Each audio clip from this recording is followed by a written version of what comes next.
Hello and welcome to Amiksha study centre. कैसे हैं आप सभी लोग? मैं उम्मीद करती हूँ कि सब लोग बहुत ही अच्छे होंगे और मन लगाकर अपनी पढ़ाई कर रहे होंगे। तो हम कर रहे थे सीटेट की एग्ज़ाम की तैयारी, जिसको कंटिन्यू करते हुए आज मैं आपके लिए एक नया वीडियो लेकर आई हूँ, जिसमें मैं आपको सीडीपी का पोर्शन करा रही थी, जो कि आपकी 30 नंबर की आएगी। तो आइए अपने टॉपिक को कंटिन्यू करते हुए आज का वीडियो स्टार्ट करते हैं। तो आज का हमारा टॉपिक है समावेशी शिक्षा यानी इंक्लूसिव एजुकेशन। देखिए, जैसे कि आप पिक्चर में देख सकते हैं, इसका सीधा सा मतलब ये है कि चाहे जैसा भी बच्चा हो, यानी या तो वो नॉर्मल बच्चा हो या तो वो डिसेबल बच्चा हो। डिसेबल यानी कि किसी भी प्रकार की ऐसी प्रॉब्लम बच्चे को, जैसे कि अगर फिजिकली हैंडीकैप है या फिर विजुअल प्रॉब्लम है, उसको देखने में दिक्कत है, ऑडिटरी प्रॉब्लम है या फिर कोई भी प्रॉब्लम है ना, समझने में दिक्कत होती है, स्लो है बच्चा, ऐसे सभी बच्चों को हम इंक्लूसिव एजुकेशन के अंतर्गत एक साथ शिक्षा प्रदान करते हैं, है ना। जैसे कि देखिए, पहले क्या होता था, जो दृष्टिबाधित बच्चे हैं यानी जो जिनको देखने में प्रॉब्लम है, विजुअली इम्पेयर्ड बच्चे हैं, उनके क्या अलग से स्कूल होते थे, ठीक है। मूक बधिर वालों के अलग होते थे, यानी कि जिनको ऑडिटरी प्रॉब्लम थी उनके अलग होते थे। लेकिन अब क्या हो गया है, अब हम समावेशी शिक्षा या इंक्लूसिव एजुकेशन के अंतर्गत सभी बच्चों को नॉर्मल बच्चों के साथ ही एक ही स्कूल में या एक ही इंस्टीट्यूशन में पढ़ाई करवाते हैं। उनकी जो भी प्रॉब्लम हो उनको ध्यान में रखते हुए, उनकी ज़रूरतों को पूरा करते हुए, है ना। तो देखिए, यहाँ पे इंक्लूसिव एजुकेशन का मतलब सीधे से दिया गया है एजुकेशन फॉर ऑल, है ना। ऐसी शिक्षा जहाँ पर सामान्य बालकों के साथ दिव्यांग बालकों को भी एक ही कक्षा में एक साथ बैठकर शिक्षा दी जाए, उसे क्या कहते हैं, समावेशी शिक्षा। यानी ऐसा नहीं है कि स्कूल तो एक ही कर दिया, लेकिन जो दिव्यांग बच्चे हैं, दिव्यांग मतलब इम्पेयर्ड बच्चे, जिनको किसी न किसी रूप में प्रॉब्लम है, या तो देखने में दिक्कत है या शारीरिक रूप से, जैसे पैरों में चलने में दिक्कत है, हाथों में दिक्कत है, बोलने में दिक्कत है, कैसा भी इम्पेयरमेंट हो सकता है, ठीक। तो ऐसे सभी बच्चों के साथ एक ही क्लास में बैठकर एक साथ ही पढ़ाई करवाई जाएगी, है ना।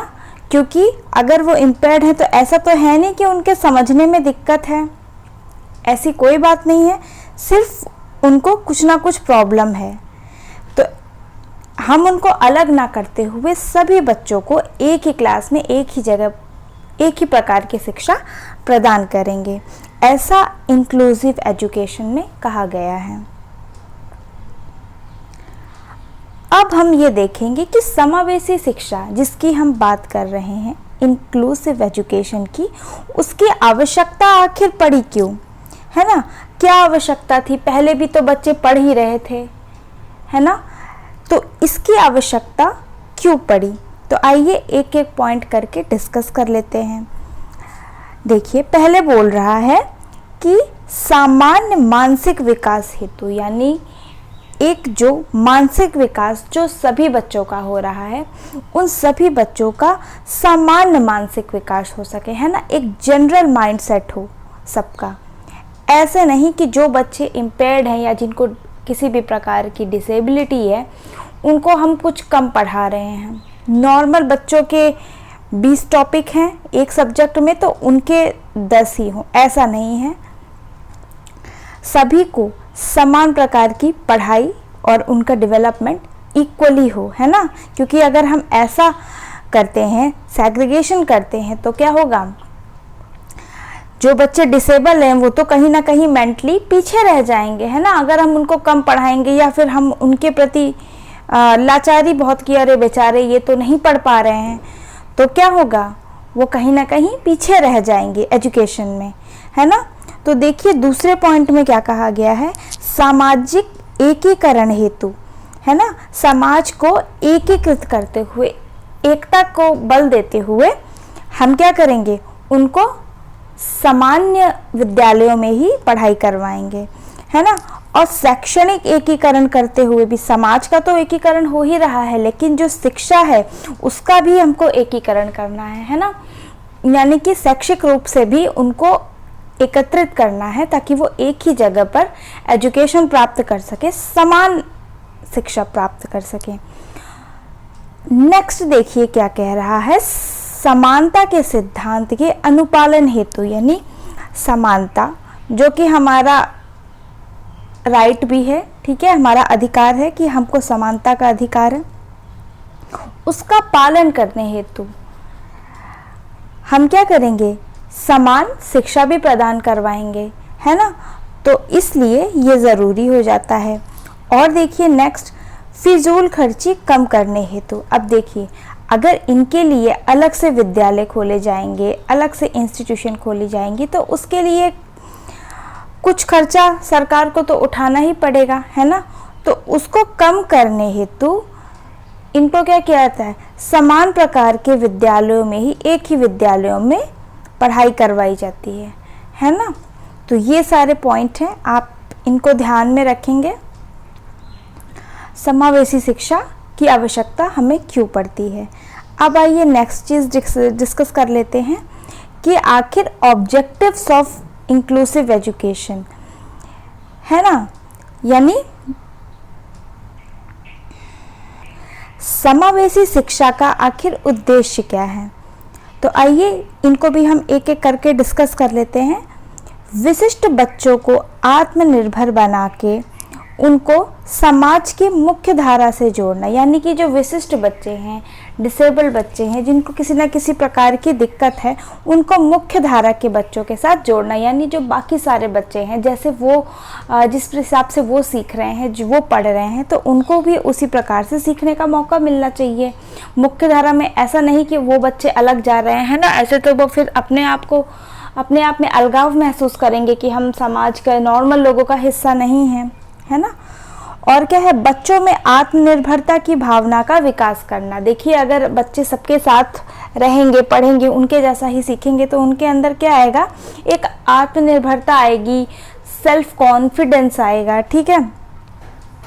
और यह सुनिश्चित करना कि कोई भी बच्चा हो, चाहे वह शारीरिक अपंग हो, अपंगता से ग्रस्त हो, या तो फिर उसे शिक्षा के समान अवसर से वंचित किया जा सकता है।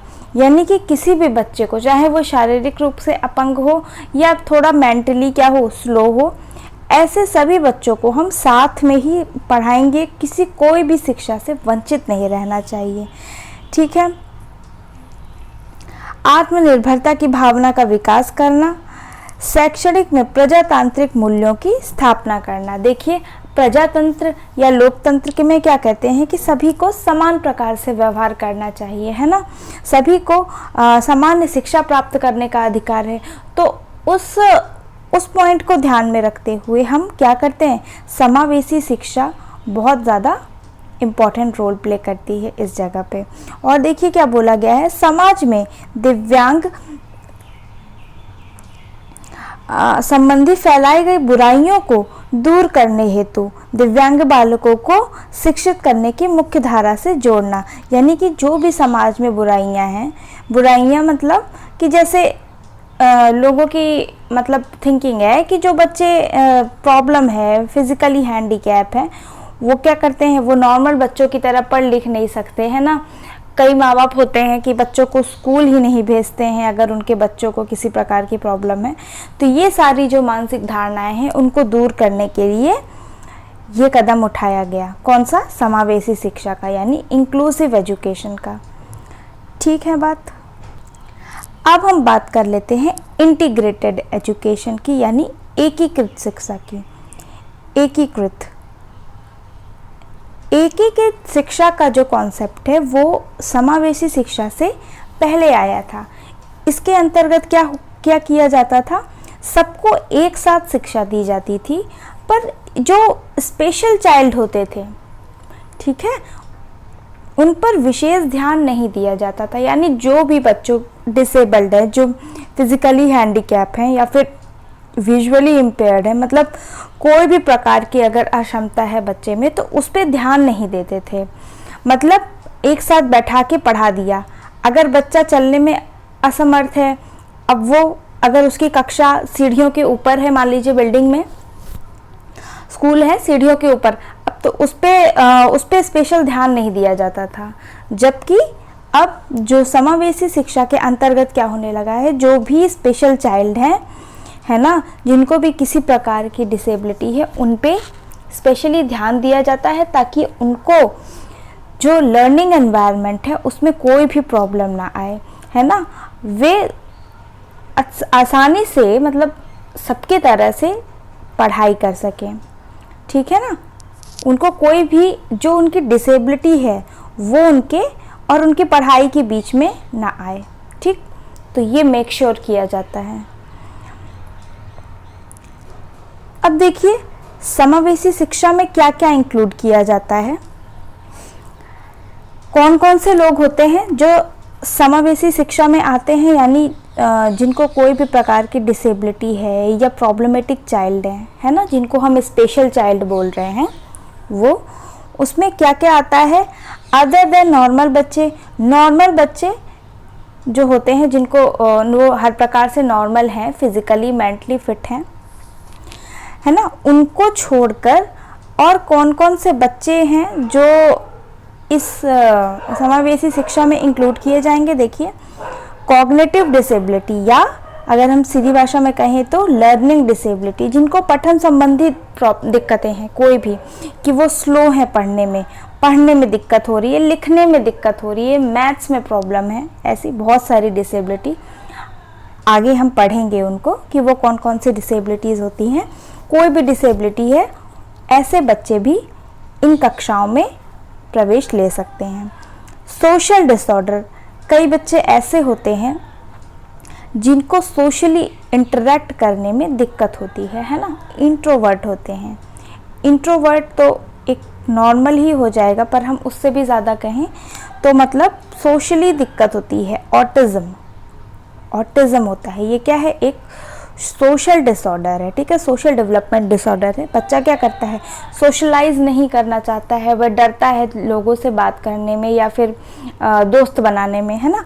तो ऐसे भी सारे बच्चे इसमें इंक्लूड किए जाएंगे। इमोशनल डिसऑर्डर है ना, बहुत जल्दी गुस्सा आ जाता है या इमोशनली स्टेबल नहीं है, बहुत ज़्यादा रोने लगता है, इमोशनल है, ऐसी कोई भी डिसेबिलिटी है तो वो भी इनमें आती है। लैंग्वेज एंड कम्युनिकेशन प्रॉब्लम, कोई भी लैंग्वेज प्रॉब्लम है ना, अभी बच्चा सही से बोलना नहीं सीख पाया है, या वैसे भी वो तुतलाता है, या बोलने में उसको दिक्कत है, लिखने में दिक्कत है ना, भाषा को, या कम्युनिकेशन करने में अपनी बात को डिलीवर नहीं कर पाता है, तो ऐसे सारे बच्चे भी समावेशी शिक्षा में आते हैं। विजुअल हियरिंग प्रॉब्लम, यानी कि देखने और सुनने में जिनको दिक्कत है, ऐसे बच्चे भी समावेशी शिक्षा का पार्ट बनेंगे, है ना। यानी कि हमने देखा कि लगभग हर प्रकार के बच्चे जिनको शारीरिक रूप से लेकर मानसिक, सामाजिक, इमोशनल, लैंग्वेज प्रॉब्लम, कैसे भी प्रकार की प्रॉब्लम है, वो सारे बच्चों को एक साथ शिक्षा प्रदान की जाती है। ये क्या है, समावेशी शिक्षा और इंक्लूसिव एजुकेशन का रूल है, ठीक है। अब हम देखेंगे लर्निंग डिसेबिलिटी, जिसकी हम पीछे बात कर रहे थे कि पठन संबंधी विकार, कौन कौन से पठन संबंधी, कौन कौन सी ऐसी डिसेबिलिटीज़ हैं, अक्षमताएं हैं, ठीक है, जो कि आती हैं इसमें। यानी अगर हम हिंदी में कहें इसको तो एक हिसाब से हम कह सकते हैं कि सीखने में अक्षमताएं, सीखने की अक्षमता, है ना, सीखने में असक्षम है कुछ भी, तो वो हमारी लर्निंग डिसेबिलिटी होती है, ठीक है। तो देखते हैं कितने कौन कौन से प्रकार की डिसेबिलिटीज़ के बारे में हमको पढ़ना है। डिसलेक्सिया, ठीक है, डिस्ग्राफिया, डिसकैल्कुलिया, डिस्प्रैक्सिया और डिस्फेजिया। देखिए अब ये जो डिसीजेज़ हैं या डिसेबिलिटीज़ हैं, अब कोई भी ये नहीं कहेगा कि इनकी हिंदी क्या है, क्योंकि हिंदी में भी इनके यही नाम होते हैं। अगर डिसलेक्सिया हिंदी में भी लिखा होगा तो ऐसे ही लिखा होगा, ठीक है, डिसलेक्सिया। इसलिए हिंदी इंग्लिश की बात नहीं पे यहाँ पे नहीं करनी है। तो ये सारी जो डिसेबिलिटीज़ होती हैं उनको हम एक एक करके पढ़ेंगे कि इनके अंतर्गत बच्चों को कौन कौन सी प्रॉब्लम आती है। तो आइए एक एक करके डिस्कस कर लेते हैं। अच्छा, मैं यहाँ पे उन्हीं डिसेबिलिटीज़ की बात करूँगी जो कि आपके एग्ज़ाम से रिलेटेड हैं। होने को तो बहुत सारी डिसेबिलिटी हैं, लेकिन हम वही पढ़ेंगे जो आपके सीटेट या फिर किसी भी टेट एग्ज़ाम से रिलेटेड हैं और उनमें आई हुई हैं, है ना। अब ऐसे तो बहुत सारी डिसेबिलिटीज़ होती हैं। अगर हम देखें तो साइकोलॉजी में भी बहुत सारी डिसेबिलिटी है, जो कि हम जब कोई भी साइकोलॉजी से मास्टर्स करते हैं या कुछ भी करते हैं, कोई भी डिग्री लेते हैं, बहुत सारी होती है। लेकिन हम सिर्फ यहाँ पे आपके टीचिंग एग्ज़ाम से रिलेटेड जो डिसेबिलिटी हैं जो उनमें एग्ज़ाम्स में आती हैं वो ही सिर्फ डिस्कस करेंगे। तो आइए एक एक करके देख लेते हैं। पहले हम बात करेंगे डिसलेक्सिया। डिसलेक्सिया क्या होती है, देखिए जैसे कि पिक्चर में बना हुआ है। अब देखिए डिसलेक्सिया का सीधे से एग्जाम्पल है, सभी लोगों ने वो मूवी देखी होगी तारे ज़मीन पर, है ना। उसमें एक बच्चा रहता है, आमिर खान का जो स्टूडेंट रहता है ईशान अवस्थी, उसमें बच्चे को क्या रहता है, डिसलेक्सिया की प्रॉब्लम ही उसको रहती है ना। तो इसमें बच्चे को क्या प्रॉब्लम रहती है, सीधे से रहता है रीडिंग डिसऑर्डर। क्या होता है, रीडिंग, आप स्क्रीनशॉट ले सकते हैं या फिर नोट डाउन भी कर सकते हैं वीडियो पॉज करके। रीडिंग डिसऑर्डर यानी कि पठन संबंधी विकार होता है। कौन सा, पठन संबंधी विकार। यानी कि प्रॉब्लम इसमें क्या होती है, पढ़ने में प्रॉब्लम होती है ना। देखिए ये देखिए, जैसे कि ये लेटर्स ABCD लिखी हुई है दिमाग में, ये समझाने के लिए है पिक्चर। तो ये क्या है, इसको सारे लेटर्स आपस में जम्बल्ड अप हो गए हैं, समझने में दिक्कत हो रही है कि किसके बाद कौन सा लेटर आएगा, है ना। तो ये जो प्रॉब्लम होती है उसको हम क्या नाम दिया है हमने, डिसलेक्सिया, ठीक है। बहुत इंपॉर्टेंट है, एग्जाम में मल्टीपल टाइम्स पूछा हुआ है, एक नहीं कई एग्जामों में, ठीक। आइए नेक्स्ट देख लेते हैं। नेक्स्ट हम देखेंगे डिस्ग्राफिया। देखिए पिक्चर से आपको ये पता चल जाएगा कि ये क्या है। बच्चे ने लिख रखा है, क्या लिख रखा है, ओनली ही नोज, ठीक, बच्चा ही जानता होगा कि उसने क्या लिख रखा है। तो इसमें हम किसकी बात करते हैं, डिस्ग्राफिया मतलब राइटिंग डिसऑर्डर। क्या है, राइटिंग डिसऑर्डर, डिसऑर्डर यानी लेखन संबंधी विकार, लेखन संबंधी विकार।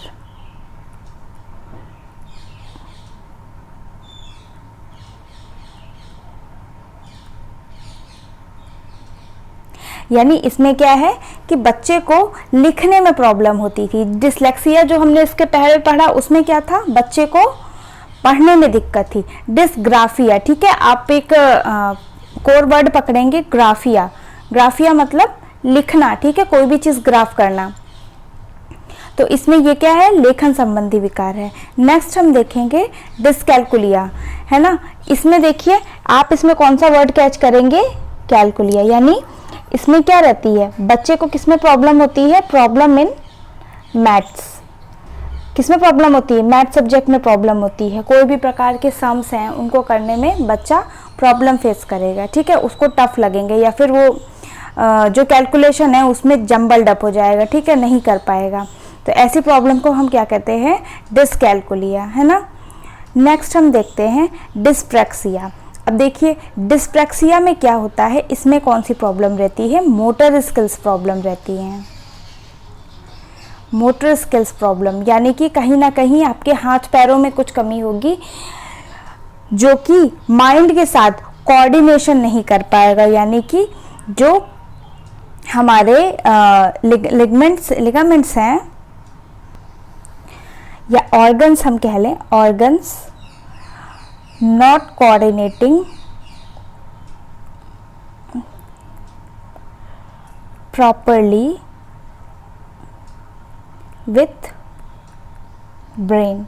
यानी कि ब्रेन के साथ जो हमारे हाथ पैरों का कांटेक्ट होता है कि हम यहाँ पे चला लें, यहाँ पे मूवमेंट कर लें, यहाँ पे रोक लें, ये सारा जो माइंड के साथ है कोऑर्डिनेशन नहीं हो पाता है और वही प्रॉब्लम आती है। उसको हम क्या कहते हैं? डिस्प्रैक्सिया। ठीक है बात। अब हम नेक्स्ट देखेंगे। नेक्स्ट है डिस्फेजिया। देखिए फेजिया ये एक कीवर्ड है, इससे हम पकड़ेंगे। इसमें क्या रहता है? बच्चे को किसकी प्रॉब्लम रहती है? लैंग्वेज प्रॉब्लम रहती है। लैंग्वेज या फिर कॉम्प्रिहेंशन प्रॉब्लम। ठीक है, comprehension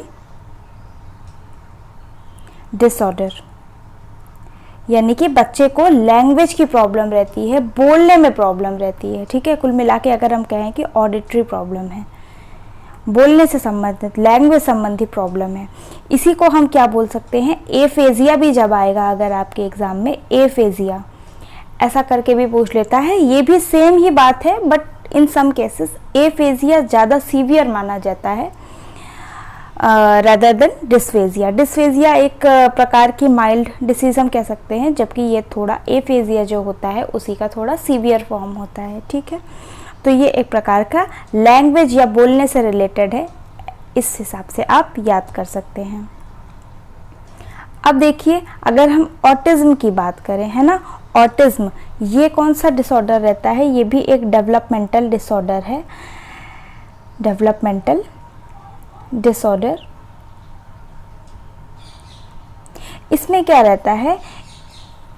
developmental disorder that impairs the ability to communicate and interact, यानी इसमें बच्चा क्या रहता है कि कम्युनिकेशन प्रॉब्लम रहती है, उसको बात करनी। ऐसा नहीं है कि वह बोल नहीं पाता। देखिए एफेजिया आप कहेंगे कि डिस्फेजिया में भी तो यही बताया था, नहीं, उसमें बच्चा क्या रहता है, उसको बोलने में प्रॉब्लम है, जबकि यहाँ बच्चा क्या कर रहा है कि कम्युनिकेट या इंटरेक्ट करने में वो या तो हेजिटेट कर रहा है या फिर वो कंफर्टेबल नहीं है। ठीक है, यानी कि वो सोशलाइज करने में उसको दिक्कत है, अपने उम्र के बच्चों के साथ खेलने नहीं जाता है, वो अलग महसूस करता है, अकेले रहना चाहता है। ठीक है, अकेले अगर बच्चा रहना चाहता है, इसका मतलब कहीं ना कहीं उसको क्या है?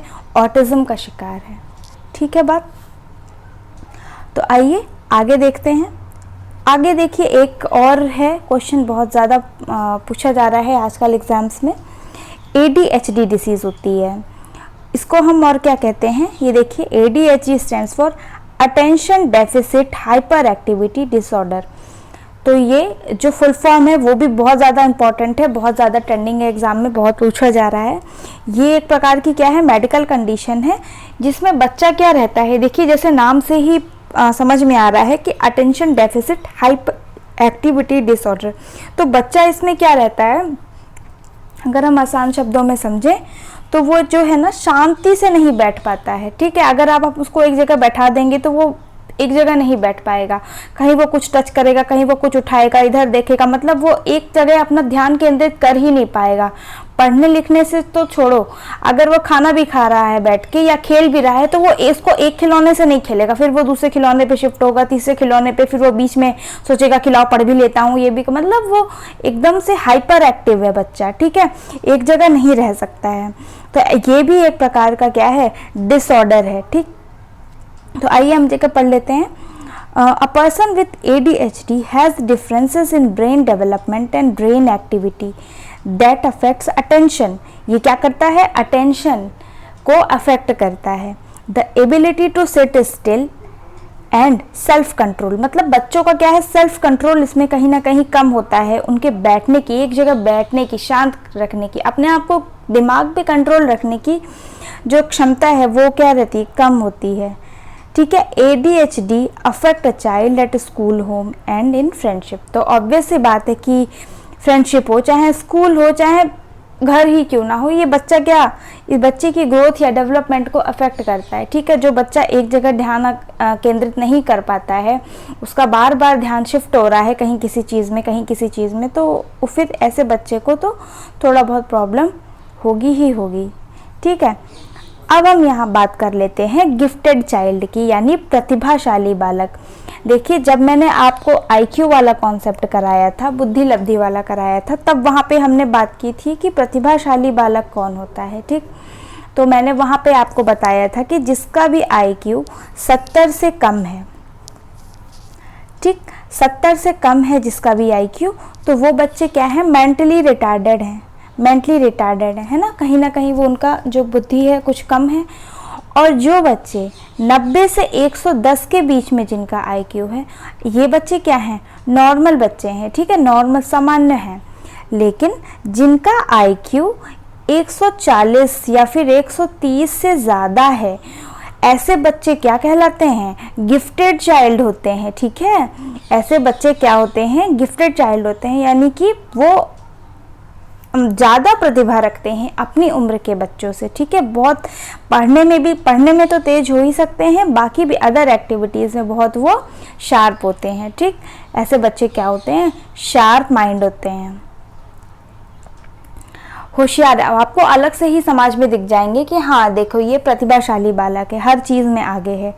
तो देखिए इनकी कुछ विशेषताएं हम देख लेते हैं। जैसे इनके अंदर क्या होगा, क्यूरियोसिटी होगी, यानी कि कुछ भी चीज़ जानने के लिए ये बहुत क्यूरियस होंगे, बहुत कोई भी जानकारी प्राप्त करने के लिए बहुत ज़्यादा ये रुचि रखते होंगे कि ये चीज़ मैं खोज कर लूँ, जान लूँ इसके बारे में, ठीक है। और क्या है, इनकी रीजनिंग पावर, तर्क क्षमता भी बहुत अच्छी होगी, ठीक है, तर्क करने की शक्ति इनके अंदर बहुत अच्छी होगी। लॉजिक वाइज भी बहुत अच्छे होंगे ये बच्चे, ठीक है। लीडरशिप क्वालिटी होगी, ठीक है, नेतृत्व क्षमता इनकी अच्छी होगी। और क्या होंगे, क्रिएटिव भी होंगे, यानी कि सृजनात्मक भी होंगे, सृजनात्मक भी होंगे ऐसे बच्चे। तो ये सारी कुछ बातें थी जो कि गिफ्टेड चाइल्ड के बारे में थी, ठीक है। तो एक जो टीचर होता है उसको क्या करना चाहिए, जो गिफ्टेड चाइल्ड रहता है उसकी नीड्स का ध्यान रखना चाहिए, यानी कि या तो उसको एक्स्ट्रा होमवर्क दें या फिर असाइनमेंट दें ताकि उसकी जो प्रतिभा है उसका और ज़्यादा निखार सके, या फिर उसको उसके साथ कुछ ऐसे बच्चों का ग्रुप बना दें जो बच्चे पढ़ने में स्लो हैं, ठीक है, ताकि वो उनको पढ़ा सकेगा। और इससे क्या होगा, जो बच्चे स्लो हैं वो भी सीख लेंगे और उसकी भी प्रतिभा का यूज़ हो जाएगा, जो भी बच्चा गिफ्टेड है, ठीक है बात। आइए नेक्स्ट देख लेते हैं। अब देखिए रेनेजुलीज मॉडल, रेनेजुली ने एक 3 सर्कल मॉडल दिया था जिसमें कि उसने गिफ्टेड चाइल्ड की बात की थी, ठीक है। तो आइए हम देखते हैं कि 3 सर्कल मॉडल में उन्होंने क्या बात बताई थी। ये देखिए 3 सर्कल बने हुए हैं, एक ये, एक ये, एक ये। इसमें एक सर्कल बात कर रहा है कि अबव एवरेज एबिलिटी, यानी कि एक लिमिट से ज़्यादा जो एवरेज एबिलिटी रहती है अपनी उम्र के बच्चों की, उससे ज़्यादा क्षमता, ठीक है। एक तरफ आती है क्रिएटिविटी यानी सृजनात्मकता, और टास्क कमिटमेंट, यानी कि टास्क जो भी मिला है बच्चे को उसको पूरी करने की जो कमिटमेंट है वो। उन तीनों को जब हम मिलाते हैं तो वो तीनों जहाँ पे सर्कल मिलते हैं तो ऐसा बच्चा क्या कहलाता है, गिफ्टेड चाइल्ड कहलाता है। यानी गिफ्टेड चाइल्ड में ये तीनों क्वालिटीज़ तो पाई ही जाएंगी। तो कभी भी आपको क्वेश्चन में ये पूछा जा सकता है, इम्पॉर्टेंट है कि गिफ्टेड चाइल्ड की इसमें से कौन सी विशेषताएं हैं। तो ये सारी विशेषताएं और जो मैंने आपको पहले बताई थी कि वो क्यूरियस होगा, रीजनिंग पावर तेज होगी, लीडरशिप होगी, क्रिएटिविटी होगी, ये सारी बातें अगर दी हुई हैं, या फिर इनके अलावा और भी आप अपने मन से सोच के भी लिख सकते हैं, ये सारी बातें किस में आ जाएंगी, गिफ्टेड चाइल्ड के बारे में आ जाएंगी, ठीक है। तो आइए आज का हमारा ये टॉपिक था, आइए एक बार हम इसका रिवीजन कर लेंगे। तो हमने आज बात करी है इंक्लूसिव एजुकेशन की, इंक्लूसिव एजुकेशन की, जिसमें हमने बात की है कि सभी को एक साथ शिक्षा दी जाएगी, यानी कि इम्पॉर्टेंट पॉइंट है एजुकेशन फॉर ऑल, यानी कि सबको समान शिक्षा का अधिकार है, सबको समान रूप से शिक्षा दी जाएगी, ठीक है। अब हम इंटीग्रेटेड एजुकेशन की जब हमने बात की थी, इंटीग्रेटेड, तो वहाँ पे हमने क्या बात की थी कि सबको समान शिक्षा तो दी जा रही थी पर उनकी ज़रूरतों का ध्यान नहीं रखा जा रहा था। किनकी ज़रूरतों का, जो भी स्पेशल बच्चे थे, है ना, जिनको भी जो भी विजुअली या ऑडिटरी इम्पेयर्ड बच्चे थे या फिजिकली इम्पेयर्ड बच्चे थे, उनकी ज़रूरतों पे कोई विशेष ध्यान नहीं रखा जा रहा था। ठीक है, शिक्षा तो सबको प्रदान की जा रही थी, लेकिन जो समावेशी शिक्षा है उसके अंतर्गत उनकी ज़रूरतों का भी ध्यान रखते हुए, है ना, तो उनको एजुकेशन प्राप्त करवाई जा रही है। ठीक है, तो यहाँ पे हम कौन कौन से जो समावेशी विद्यालयों में कौन कौन से बच्चों की बात कर रहे थे, जिनको लर्निंग डिसेबिलिटीज़ हैं, लर्निंग डिसेबिलिटी हैं, या फिर सोशल डिसऑर्डर हैं, सोशल डिसऑर्डर हैं, या फिर इमोशनली वो प्रॉब्लम है, उनको कुछ लैंग्वेज प्रॉब्लम है। तो ये सारी ही प्रॉब्लम जो होंगी, ऐसे सारे ही बच्चे क्या हैं, समावेशी शिक्षा में आते हैं। अब लर्निंग डिसेबिलिटी की जहाँ पे बात हुई थी, वहाँ पे हमने देखा था कि पहली लर्निंग डिसेबिलिटी क्या थी, डिसलेक्सिया। डिसलेक्सिया, तो यहाँ पे देखिए लेक्सिया वर्ड से क्या होती है, इनको क्या प्रॉब्लम होती है, रीडिंग प्रॉब्लम होती है ना। मैंने ईशान अवस्थी का एग्जाम्पल भी दिया था तारे ज़मीन पे। क्या प्रॉब्लम रहती है डिसलेक्सिया में, रीडिंग प्रॉब्लम रहती है। सेकेंडली हमने देखा था क्या, डिस्ग्राफिया। डिस्ग्राफिया इसमें क्या रहती है, बच्चों को राइटिंग संबंधी प्रॉब्लम रहती है, यानी कि लेखन संबंधी विकार होता है। ठीक है बात। अब देखिए, मतलब इनकी जो भी राइटिंग रहेगी वो इलिजिबल रहेगी, इलिजिबल रहेगी, पढ़ने के योग्य नहीं होगी। ठीक है, यानी कि पढ़ने में प्रॉब्लम होगी इनकी। और देखिए कि फिर हमने क्या पढ़ा था, डिसकैलकुलिया। डिसकैलकुलिया यानी इनको प्रॉब्लम किस में होगी, मैथ्स में प्रॉब्लम होगी, यानी कैलकुलेशन में प्रॉब्लम होगी। कैलकुलेशन वाली प्रॉब्लम्स करते समय इनको दिक्कत होगी। फिर हमने क्या देखा था, देखिए डिस्प्रैक्सिया। डिस्प्रैक्सिया भी देखा था। इसमें क्या प्रॉब्लम थी, मोटर स्किल्स की प्रॉब्लम थी। मोटर स्किल्स की प्रॉब्लम थी, यानी कि कोऑर्डिनेशन नहीं हो पा रहा था माइंड के साथ। ठीक है, कोऑर्डिनेशन प्रॉब्लम, माइंड के साथ हाथ पैर का कोऑर्डिनेशन में प्रॉब्लम आ रही थी। फिर हमने देखा था डिस्फेजिया। डिस्फेजिया इसमें क्या था, लैंग्वेज या फिर बोलने संबंधी या लैंग्वेज संबंधी प्रॉब्लम आ रही थी। लैंग्वेज या फिर कॉम्प्रिहेंशन संबंधित प्रॉब्लम आई थी इसमें। ठीक है बात। फिर उसके बाद में ये तो सारी हो गई डिसेबिलिटीज़। फिर हमने बात की थी गिफ्टेड चाइल्ड की। गिफ्टेड चाइल्ड की यानी कि प्रतिभाशाली बालक की। उसकी क्या क्या विशेषताएं होंगी, उसके अंदर क्या होगा, क्यूरियोसिटी होगी।